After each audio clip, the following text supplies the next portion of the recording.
とにかく皆さん、これがやっぱできないなーっていうところなんですよ。このね、全体と中間と細部って話を、今日もさせてください。ほんとね、これがみんなね、なかなかできないです。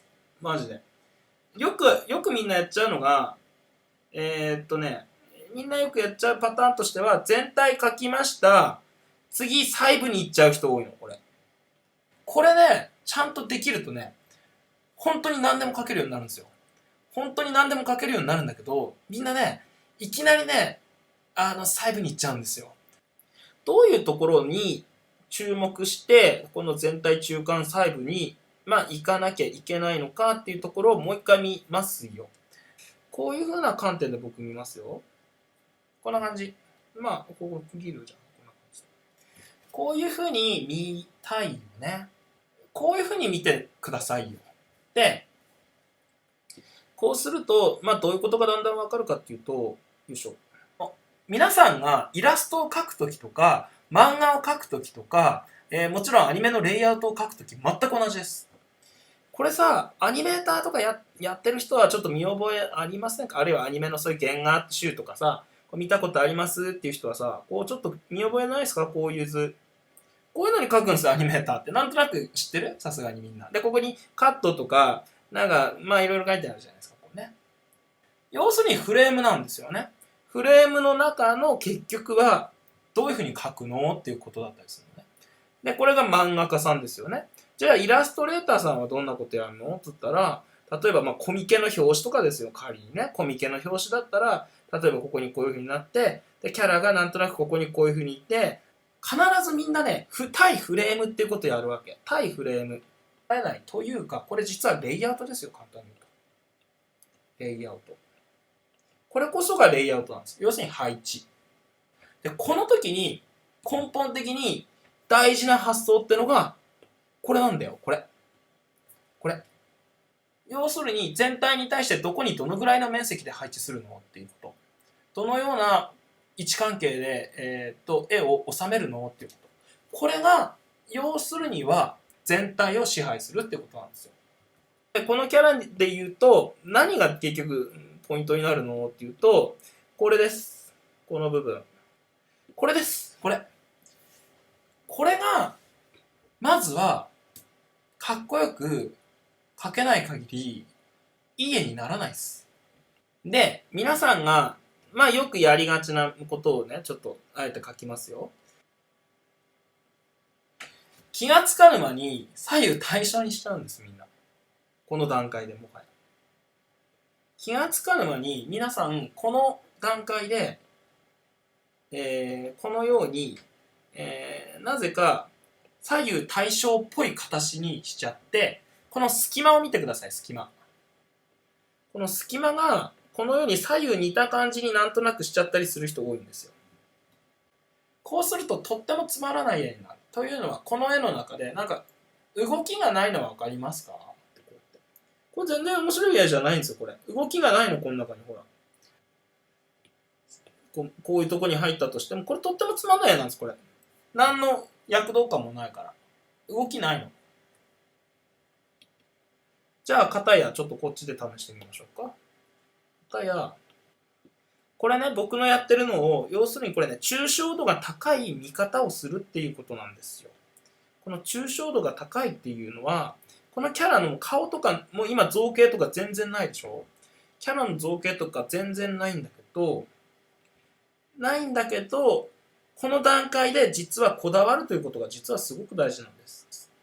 これがこのレイアウトの中に入ってきたとします。ほら、こんな感じに。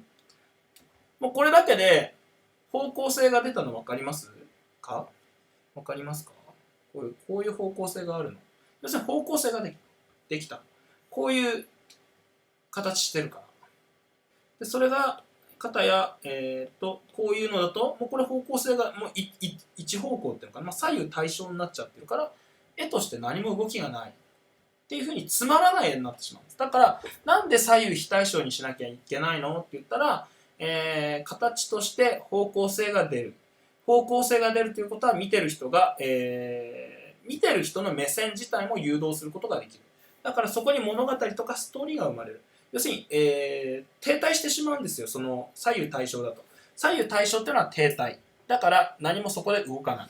だからお話が動かない。キャラクターが動かない。面白くない。っていうふうになるんです。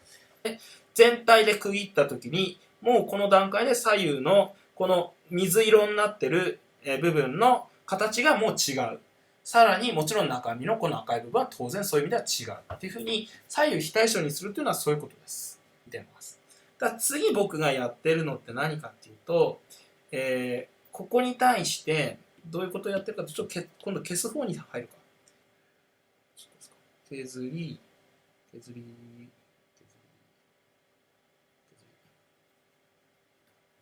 次、肌色。肌色、ここか。こういう次にね、このぐらいのレベルで見てます。はい。このように、はっきり言って3色で分けてます。肌色、髪の毛、服。これでなんか人に見えませんか？もう。そう。これでなんか人に見えるでしょ？十分。こういう目線でね、見てほしいんですよ。このぐらい抽象度が高い状態っていうのは、これが中間の書き方です。中間。それじゃなんかいきなり細部に行き過ぎとかね。これが中間の書き方。このぐらいざっくりと形を区切るんです。で、目とかも、実はもういきなり目とか次行っちゃう人多いじゃないですか。いきなり目って。いきなり目はいかないです。じゃあ目はどのような発想法で次見るかっていうと、こういう見方。ほら、これで十分でしょ？もう顔に見えるでしょこれ十分。こういう見方をみんなにしてほしいんですよ。この段階で一切線を追ってないの分かりますか？ああ、そうなんですよ。この順序は鉄則です。こういう視点で書いてるから、逆に言うとこういう視点で書いてない、人と圧倒的なスピード、圧倒的じゃないか、我が軍はってやつですよね。それ、ギレンザビですけどね。圧倒的じゃないか、我が軍はってやつは、この差なんですよ、マジで。発想方法が違うから、絶対途中から上手くならないですよ。絶対途中から上手くならない。で、どうしても全体からいきなり線を追ってしまうと、うまくならないです、マジで。でね、みんないきなり次、じゃあどういうふうに目描くのって言ったら、実は次じゃあだんだん細部に行きましょうか。ここからどういうふうに次のステップに行くかっていうと、実はこの中の目を描くときも同じです。なんかこの線難しいみたいな風にやっちゃわない？みんなこう。なんかうまくカーブ描けないなみたいな。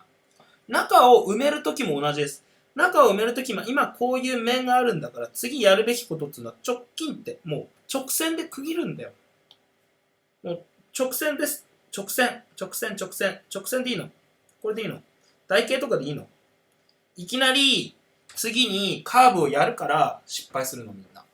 僕がよく直線で区切れ、直線で区切れってよく言うんですよ。なんで直線で区切るかっていうと、視点と終点がはっきりしてるから。要するに直線のポイントっていうのは視点と終点をはっきりさせることです。例えば口。この口のカーブいきなり書くの難しいですね。だから、まずやるべきことっていうのは皆さんがやるべきことで視点と終点をはっきりさせるの。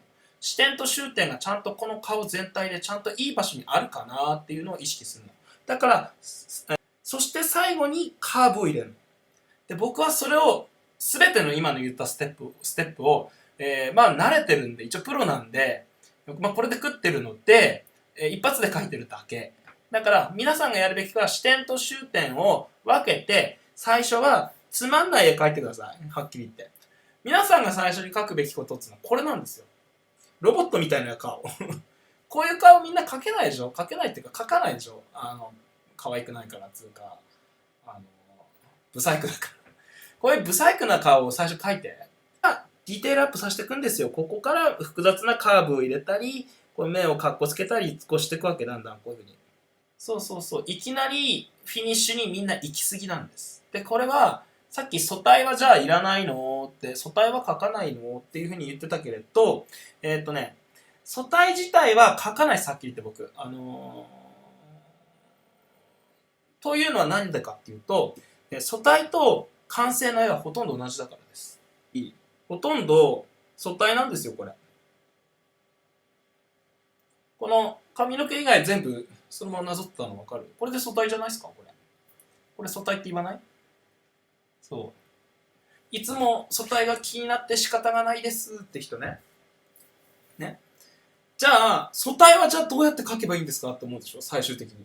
素体はね、はっきり言って、うまい、ポーズとか、うまい、写真、うまいものを、要するにいっぱいインストールしてください。いっぱいその書き方を見て、あるいはそれも実物を見てください。あるいは上手い人の絵を見てください。それで、今の手順で分析してください。この素体を吸収してください。今僕が書いたこの素体。はっきり言ってね、この素体を自分でゼロからみんな書こうとするからうまくいかないんですよ、そもそも。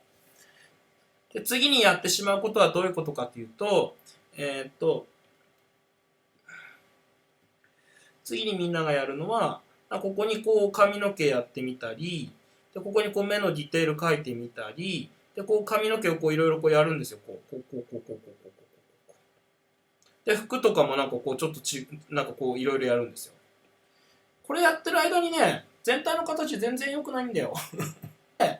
意識しないと、なんとなく左右対称っぽい何かになっちゃうんですよ。ほら、なんとなくそんなにいい形じゃないのはみんなちょっとわかるでしょ、これが。まあ適当に書いたからっていうのもあるんだけれど、これがそんなにいい形じゃないのはわかるし、ほら、あまり意図されてないんですよ、もうこれシルエットが。そう。元のこの形よりはあんまりほら、もうこれの方がかっこいいってわかんない、みんな。これかっこいいのわかるでしょ、なんとなく。これもかっこ悪いのなんとなくわかるでしょ、もう形として。さっきみたいに、こういうものから足し算をしていくと、皆さんなんとなくこういう風に足しちゃって、全体のデザインがされてないってことです。だから一番やるべきことっていうのは最初、これなんですよ。で、物を見るときにこういう見方で見てください。で、いきなり素体から足していくんじゃなくて、そもそも、写真であるとかアニメであるとか何らかのうまい絵とかを必ず見て、そのシルエットをまずは、掴み取ってください。で、皆さんがやるべきっていうのは、このシルエットを一つずつ貯金してください。貯金っていうのは自分で吸収してください。それはどういうことかっていうと、こういうふうに四角で十字で、背景も全部そうだよ。背景もそうだし、車もそうですよ。背景もそうだし、車もそう。で、はい、このシルエットを貯金していくことによって、じゃあシルエットってのは何かっていうと、実は、これは全体のシルエットですよね。次にやるべきは目のシルエットだったりするわけ。目のシルエット。目そのものの中身がシルエットなんですよ、実はこれ。こういう見方するんですよ、次のステップとして。脳内で。こういう見方。次に僕がやってんのってこういう見方するんですよ。どういうことかっていうと、みんなこの目のやっぱ角度浅くなるの。わかります？こういう形で、こういう形になってるでしょ？でここはこういう形でしょ？で次こういう形で、ほら。左右非対称になってんですよ、これやっぱ。この形自体が左右非対称なの。次僕はどう見てるかっていうと、こういう風に見てるわけですよね。顔。で、顔自体も当然そうなってるよね。左右非対。この服そのものもこの色の中において左右、まあ腕も含めてですよ。ああ、こうやったら左右非対だね。絶対に左右対称にしてやるかってどこをどう区切ってもなかなか左右対称見つけられないよっていう風に作るんですよ。こうやって探すんです。こうやってこうやってこうやってこうやって。次のステップとして全体がちゃんと左右非対称に作れたら、次こう見て、あ、細かいところをよく見るとこれ左右対称になってんな、この山。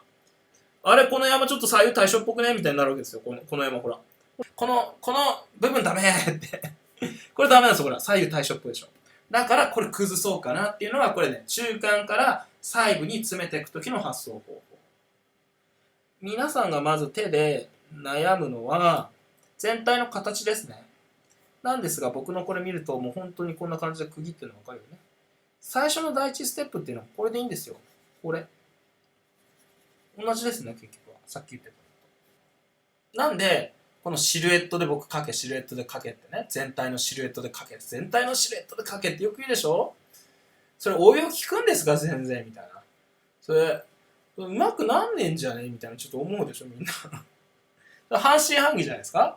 さて、ここで来ますよ、僕の応用例。このシルエットを覚えるとね、どんないいことあるのさ、それ結局って話ですよね。しれっとこれでみんな見てね、見てね、見てね、これね、見てね。これ、見た覚えたこれ大体の形覚えたね。こうですよ。こうなりました。次、この青っぽい形で、次、こういうふうに次、圧縮かけます。で次、この手首を、例えばじゃあこうしてみますか。ちょっと色違うかもしれないけど。よいしょ。これ応用例だよ。この部分がこれになって、この部分がこれになって、この部分がこれになったでしょね、そのまま使ってるでしょ。ただ、手首を返してるの。クックックッと。ただし、この時の青いこの形は、だいぶ圧縮させましたね、これね。だいぶ形変わりましたね。それ以外はそのままでしょ。だから全体の比率は守ってるんです、実は。なおかつ、この青い部分の長さは変えてた。筆箱も同じです。これ空間どうやって書いたらいいんですかとか言うんですよね。